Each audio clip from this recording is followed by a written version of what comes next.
সংস্কার নিয়ে অবশ্যই আমাদের একটা লড়াই সংগ্রাম থাকবে এবং সেটা সংসদেও থাকবে, সংসদের বাইরেও থাকবে, অবশ্যই মাঠেও থাকবে। এনসিপি আসলে শুরু থেকেই কিন্তু সংস্কারের রাজনীতিটাই করে এসছে এবং আমাদের মূল চিন্তা ভাবনা কিন্তু সংস্কারকে নিয়ে এবং সংস্কারকে সামনে রেখেই কিন্তু এনসিপির জন্ম হয়েছে। জুলাইয়ের পরে শহীদদের আকাঙ্ক্ষা যেটা ছিল যে দেশ সংস্কার, বাংলাদেশকে সংস্কার করে সামনের দিকে এগিয়ে নিয়ে যাওয়া, এটার জন্যই কিন্তু আমরা একদল তরুণের সাথে এসে, বিশেষ করে আমি একজন অন্য সেক্টরে ছিলাম, সেখান থেকে এসেছি, তরুণদের সাথে এসে হাত মিলিয়েছি বাংলাদেশকে সংস্কারের, এই সংস্কারের রাজনীতিটাকেই আমরা সামনে এগিয়ে নিয়ে যেতে চাই।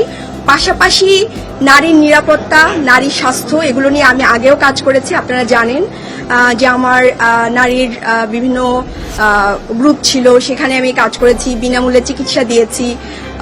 এই যে নারীর নিরাপত্তা এবং নারীদেরকে, যে জুলাইয়ের পরে যে নারীরা হারিয়ে গিয়েছে, সেই নারীদেরকে সামনে নিয়ে আসা এবং একটা রাজনৈতিক গোষ্ঠী তৈরি করা, যারা হচ্ছে নারী রাজনৈতিক গোষ্ঠী তৈরি করা, তাদেরকে রাজনীতি সম্পর্কে বোঝানো। কারণ বাংলাদেশে দেখেন, আপনারা সবাই যারা আছেন এখানে, সবাই কিন্তু পড়াশোনাটা কিন্তু মায়ের হাতেই করেছেন, বাবার চেয়েও বেশি মায়ের হাতেই আপনাদের বিষয়টা ছিল। যে আমার প্রথম যে আন্দোলনের মাঠ ছিল সেটা কিন্তু শিক্ষা সংস্কার থেকে এসেছিল আমার বাচ্চার জন্য। তো সেই জায়গা থেকে মেয়েদের রাজনীতি বোঝাটা অনেক বেশি ইম্পর্টেন্ট।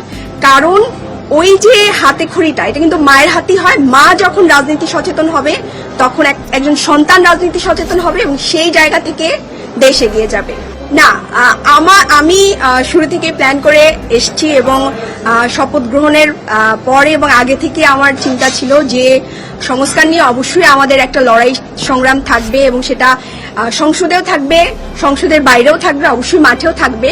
কিন্তু আমি আমার সর্বোচ্চ সহযোগিতা করব সরকারের যেসব ভালো কাজ আছে এবং আমি চাইবো যে আমরা যেভাবে তরুণরা সংস্কারের পক্ষে দাঁড়িয়েছি, সরকারের যেন গণভোট, সংস্কার, এগুলোর পক্ষেই দাঁড়িয়ে যায়।